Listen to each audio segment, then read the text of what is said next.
Bismillah, assalamualaikum guys. Jumpa lagi di channel Jurnal Terupdate. Oke guys, jadi ini ada perdebatan yang panas antara Deddy Sitorus dengan UKI PSI yang awalnya mempertanyakan soal anak presiden kepada Adi Praitno sehingga perdebatan itu malah menjalar ke UKI sebagai wakil bicara dari partai PSI guys. Jadi tak perlu berlama-lama, langsung saja kita simak video ini guys. Bismillah. Saya kira pertama memang harus diakui Jawa Tengah itu kandang banteng. Kan tinggal diuji nanti apakah di pilkada di 2024 kandang banteng ini akan direbut oleh UKI atau tidak. Ya. Nah yang menarik sih sebenarnya PDIP ini kan sama PKB merupakan partai politik yang di Pileg kemarin ini kan kuat. Jadi kalau bergabung sebenarnya cukup luar biasa. Mbak Lulu itu sudah kasih kode-kode keras. Ini PDIP dan PKB sangat Keras mungkin. banget. Misalnya nih Andika Perkasa Lulu itu kan keren juga di Jawa mantap, Tengah. ya. Atau misalnya dikaitkan dengan Jakarta juga oke nih Mbak Lulu ini kan. Jangan yang lain terus disebutkan. Mbak Lulu saya kira available untuk maju dimanapun. Ya mirip-mirip lah dengan Kaisang. Mirip Jakarta Kaisang, oke, ya. Jawa Tengah juga oke. Tapi secara prinsip begini, kalau membaca surveinya Litbang Kompas ya kemarin, saya kira kan memang Jokowi efek kan sudah mulai berkurang, berganti dengan Prabowo efek. Ya. Nah saya khawatir nanti setelah pelantikan 20 Oktober, PDIP ngomong sama Prabowo, ini jangan-jangan bagi kapling dan bagi wilayah aja nanti soal siapa yang harus dimenangkan di pertarungan. Karena elit di negara ini saling mengunci dan saling berkomunikasi sama yang lain. Audrey satu hal, pernyataan Bang Doli itu saya kira luar biasa. Jadi PSI mestinya sudah harus ngomong kemauannya apa. Kaisang mau maju atau Yes, tidak di ya. Jakarta atau Jawa Tengah atau di tempat yang lain. Jangan sampai orang lain berspekulasi dan mereka kesulitan untuk memutuskan bagaimana langkah politik mereka. Kenapa kesulitan? Apapun judulnya, Mas Kaisang ini anak presiden, udah itu aja Mbak. Jadi orang-orang ada yang di Kim ini So sampai kalau hari anak ini presiden pun kenapa ya? Kenapa? Kita udah pernah punya presiden begitu banyak, nggak pernah sepusing ini gitu loh. Hanya karena anak presiden. Kenapa kata ini Kaisang anak presiden? Menjadi sesuatu yang sangat Emosi mengganggu nih, guys. nalar saya gitu. Nah itu UKI yang Karena- sebenarnya bisa menjawab itu Karena Bang. kita sudah punya presiden sampai 7. Belum pernah saya mendengar ada orang bilang karena dia anak presiden. Itu kutukan bagi kita itu kalau menurut saya. Gak boleh itu. Karena Pak Jokowi juga Nggak sudah pernah boleh ditanya dong. sama wartawan, ini Mas Kaisang mau maju mana, Nggak, Jakarta atau This is pilkada not Jawa right. Tengah? This is not right. Begini, Ketika Mbak kita Audrey. bicara orang karena Sebe- bapaknya punya kuasa, kita Begini, sedang begini. mengalami kemunduran. Begini, Ya saya memang- selesaikan dulu, Bung.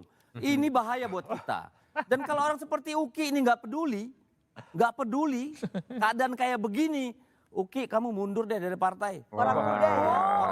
Sempat ini guys, Kita berharap orang-orang kayak Uki ini. Waduh. Dulu kita bersama menganggap mereka saudara kecil. Kita berharap anak-anak muda ini penuh dengan apa namanya jiwa yang murni gitu loh. Dan waktu itu Mas Kaisang juga dirangkul sama Mbak Puan juga Ya. kan bertemu. Jadi saya kaget tadi Bung Adi bilang, nih apa namanya cepat-cepat lah karena bagaimanapun anak presiden. So kalau anak presiden kenapa? Apa bedanya dengan kita orang biasa? Anak Presiden Jokowi itu kata kuncinya. Nah, saya sangat terganggu itu. Begini, Kenapa? begini ya. Karena anak Gantian ya, Presiden boleh Gus ya? Dur tidak ada Boleh ya? yang gitu, Gantian, nggak Mas ada. Adi. Ada Boleh ya? anak presiden Memang- lain. Sekarang boleh.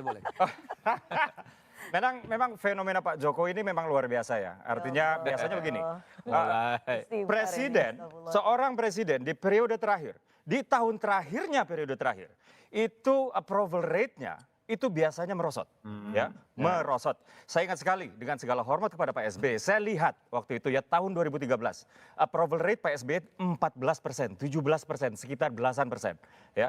Pak Jokowi di tahun terakhir, periode terakhirnya itu elektabilitasnya 75 sampai dengan 80-an persen. Artinya? Ya, artinya apa?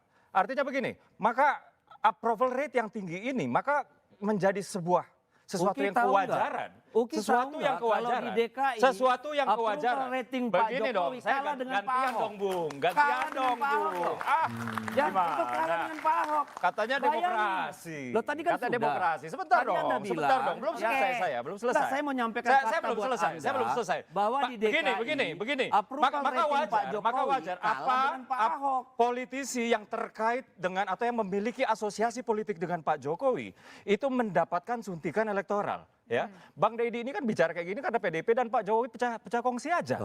Kalau nggak pecah kongsi, Anda nggak seperti bicara ini approval ngomongnya. rating, Gitu tapi ya. approval Oke, rating PSI yang sudah dan pasang itu adalah gambar Pak sebuah Jokowi. kewajaran. Oke. Itu adalah Itu sebuah nggak bisa masuk kewajaran. parlemen. Itu adalah Sudah sebuah kewajaran. langsung Ya. endorsement-nya pakai Pak Jokowi. Akan tetapi kita Sekarang sama-sama kok tahu orang ya. Akan tetapi kita ditarik-tarik. sama-sama tahu bahwa Waduh. suntikan elektoral dari Pak Jokowi aja itu tentu nggak cukup.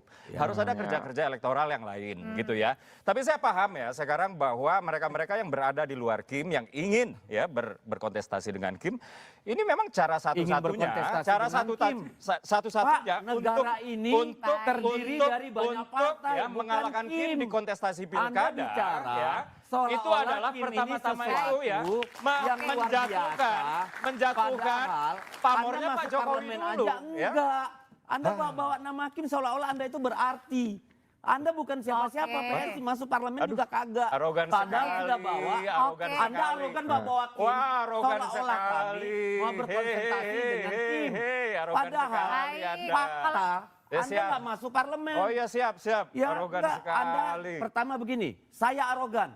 Karena tadi Anda mendahului dengan mengatakan mau berkontestasi dengan Kim. Seolah-olah Kim itu paling hebat. Oke, Anda bentar, membawa Bang Deddy kalimat masuki. itu. Saya Dengan mau, pilkada itu Pak, kontestasi pilkada. Bang Deddy. oke. Ya, tapi kan tidak dengan Kim, Pak. Emangnya Oke. Tidak dengan Emang- Kim. Kalau gitu oke. Saya mau Memangnya kasih- negara ini Ini. terdiri Kim dan Oke. di luar Kim.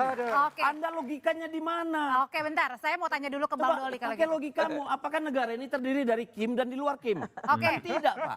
Dengan Oke. partai-partai di dalam Kim, kita berkoalisi di banyak daerah. Bagaimana Anda bisa membilang kontestasi ini antara Kim dengan di luar Kim? Betapa begini arogannya loh. Anda. Oke, begini bentar. loh, Bang Deddy. Masuki Bang Deddy, saya mau kasih kesempatan buat Ayo, Bang Bang Doli Deddy. dulu deh. Bang Doli Import dari ini, Partai guys, Golkar. ini, Bang guys. Doli masih bersama kami ya? Ya. Oke, Bang Doli ini nengahin ini panas banget nih di sini nih. Emang bener nih yang memang punya harus Kim gitu. ini kemudian juga mau Bang Doli menantang kan yang di nonton luar drama. Kim. Atau sebenarnya gimana nih Bang Doli? Buat Doli tengahin ini yang Batak panas tapi ini. Jawa nih. Halus. Tapi Monggo, Bang. Enggak, saya kira begini ya. Soal Koalisi Indonesia Maju ini kan kita punya sejarah saja ya bahwa ada beberapa partai politik yang kemudian kemarin berhasil mengantarkan Pak Presiden yang namanya Pak Prabowo dan Wakil Presiden Pak Gibran sebagai Presiden terpilih dan Wakil Presiden terpilih. Nah, tentu cerita manis success story ini menjadi motivasi ya buat partai-partai politik yang terhadap Koalisi Indonesia Maju ini sebisa mungkin kerjasama ini bisa dilanjutkan setidaknya 5 tahun, apalagi menghadapi event-event politik seperti pilkada. Tapi kami juga memahami ya bahwa kontestasi pilpres, pileg gitu ya, nggak bisa juga dijiplak bulat-bulat dengan pilkada. Ya, dinamikanya berbeda, kulturnya berbeda. Yang paling konkret hasil pilegnya juga beda. Ada partai politik yang di nasional suaranya signifikan, tapi di daerah tertentu kecil. Oke. Sebaliknya juga begitu, ada yang di nasional kecil, di daerah juga besar. Nah ini pasti mempengaruhi soal konstelasi di daerah. Makanya kalau sebaiknya memang kalau kami memahaminya, kalau memang bisa dibangun kerjasama sesama dengan partai politik yang sudah terlihat kerjasamanya kemarin dalam berhasil di pileg, itu sangat ideal. Tapi kan nggak mungkin kita juga bisa menutup diri komunikasi dengan partai politik yang lain. Karena tadi kita untuk Termasuk dengan membangun PDI sebuah Perjuangan kekuatan di dan juga daerah, PKB, Bang Doli? Loh, ya iya, karena faktanya memang harus begitu. Kalau nggak bisa, misalnya dengan teman-teman itu nggak mungkin di satu daerah kami nggak bisa ikut mencalonkan kader kami atau tidak bisa ikut berkontestasi di daerah itu. masih Gitu loh. Ya, dinamis. kita lihat aja lah sekarang misalnya, toh juga dengan teman Koalisi Indonesia Maju terakhir misalnya soal Banten ya, baik-baik aja tuh saya dengan teman-teman Gerindra bagus-bagus saja. Kemarin juga Pak Kaisang di Padang saat Golkar dengan terbuka mengatakan mohon maaf kami di Banten berbeda, kami dukung koalisi ini. Ya buat kita nggak ada masalah. Nah kemudian dengan begitu kami juga kan pasti membuka komunikasi dengan partai politik yang lain. Jadi itu suatu hal yang biasa dan Indonesia ini sudah melakukan pilkada udah berapa kali ya? Sudah sekian kali. Jadi kita sudah terbiasa juga bersama-sama dengan partai A di kontestasi di daerah ini. Juga sudah terbiasa juga tidak bersama-sama di daerah yang lain. Gitu. Itu sudah biasa aja. Oke. Gitu. Oke guys, jadi wacana Kaisang Pangarep putra bungsu Presiden Joko Widodo sekaligus Ketua Umum PSI yang diisukan akan ikut kontestasi di Pilkada Jawa Tengah belakangan ini memang ramai diperbincangkan guys. Apalagi dengan bekal hasil survei yang menempatkan Kaisang pada posisi teratas, membuat elektabilitasnya di Jawa Tengah yang jadi kandang PDI Perjuangan patut diperhitungkan guys. Kembali ke perdebatan tadi ya guys ya, antara Bung Deddy Sitorus dengan UKI PSI. Seru juga argumentasi si UKI sampai-sampai bisa dirujak Deddy Sitorus seperti itu. Sampai UKI geleng-geleng kepala walaupun si UKI sempat melawan dengan mengatakan bahwa itu sangat arogan sekali guys. Jadi seharusnya rakyat cerdas untuk memilih calon pemimpin itu selain elektabilitas tinggi juga harus mempunyai kapabilitas yang tinggi. Dan sampai hanya mencari sosok pemimpin dengan dasar elektabilitas tinggi, tapi tidak melihat kapabilitas dan pengalamannya seperti apa. Memang menurut saya itu tolak ukur sosok pemimpin yang tepat untuk dipilih, guys. Jadi rakyat pasti sudah bisa untuk menentukan siapa pemimpin yang patut untuk dipilih. Jadi mungkin itu guys yang bisa saya uraikan untuk video kali ini. Bagaimana menurut kalian video ini? Tulis komentarnya di bawah ini guys ya. Saya izin pamit dulu. Assalamualaikum warahmatullahi wabarakatuh.